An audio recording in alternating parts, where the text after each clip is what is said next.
Bismillahirrahmanirrahim. Seorang yang sudah mati berada di ruang rumah kita. Ada yang berkata selama 3 malam, ada yang sampai 40 malam.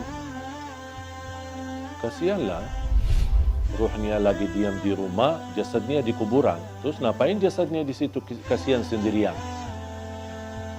Kalau orang sudah di alam kubur, kemudian akan dikembalikan ruhnya. Buat apa Allah kembalikan ruh? Supaya proses langkah awal hisab. Tapi hisab yang masih istilahnya ringan, menghadap mungkar nakir.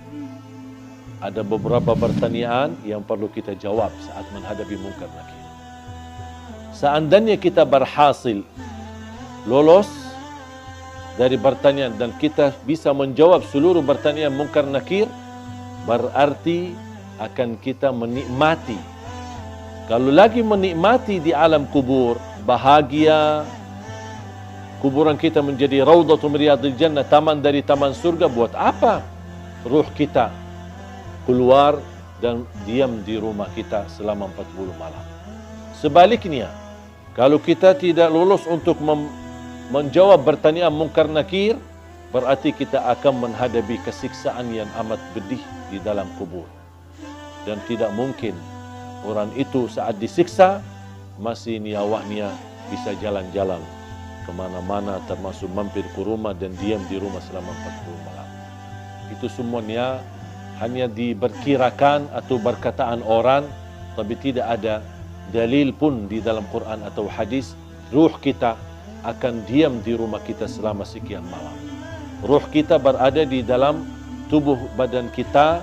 Saat kita dikuburkan, Allah kembalikan ruh kita akan menghadapi mungkar nakir. Kalau anda lagi menikmati bahagia, berarti akan merasakan kenikmatan tersebut bukan hanya jasad kita, tapi jasmani dan rauhani kita. Kalau ruh kita terpisah dan dia diam di rumah untuk melihat kondisi dan keadaan di rumahnya, bagaimana keluarganya. Terus kalau ada di antara keluarga, ketika ada ruh seorang meninggal, dia masuk ke rumahnya. Terus ternyata istrinya tidak nangis setiap malam. Pasti dia sakit hati. Bukan sakit hati, ya sakit ruh. Apalagi kalau istrinya nikah. Kok malah tinggalin aku meninggal malah kamu nikah. Berarti ruhnya lagi sibuk urusan keluarga. Ini semuanya tidak masuk akal. Makanya jemaah sekalian, jangan terlalu percaya hal-hal yang aneh-aneh.